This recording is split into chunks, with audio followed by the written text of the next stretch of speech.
आपने देखा अभी तो अजीत पवार के गुट वाले बोल रहे हैं,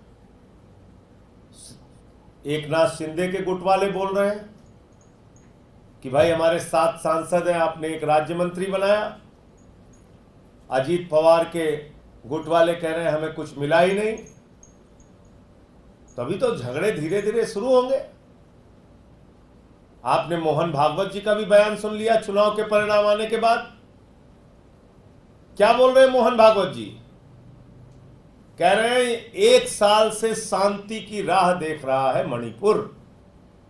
यह बात मैंने पार्लियामेंट में बोल दी तो मुझे सस्पेंड करके बाहर कर दिया। मणिपुर हिंसा का ही सवाल मैंने उठाया था जब मुझे सस्पेंड करके बाहर किया इस सरकार ने। प्रस्ताव लेके आए मेरे खिलाफ निलंबन का, और अब वही बात खुद मोहन भागवत जी बोल रहे हैं। यह एक साफ संकेत है कि आरएसएस और बीजेपी में लड़ाई और टकराहट चल रही है। आपने सुना होगा चुनाव के दौरान नड्डा जी ने कहा था अब हमको आरएसएस की जरूरत नहीं है। साफ तौर पे बीजेपी के राष्ट्रीय अध्यक्ष ने कहा था अटल बिहारी वाजपेयी की बीजेपी अलग थी, उसको आरएसएस की जरूरत थी। मोदी की बीजेपी अलग है, इसको आरएसएस की जरूरत नहीं है।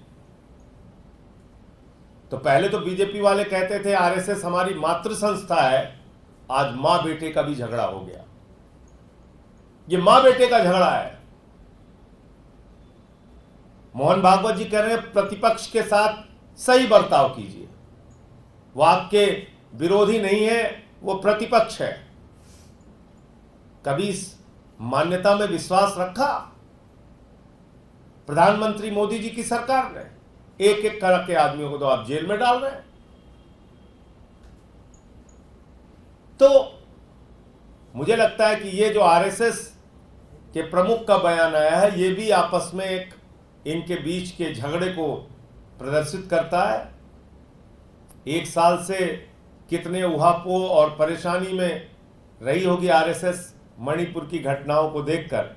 भले ही चुनाव के कारण वो लोग चुप रहे, लेकिन अब बातें निकल के सामने आ रही हैं और बहुत सारी बातें आएंगी।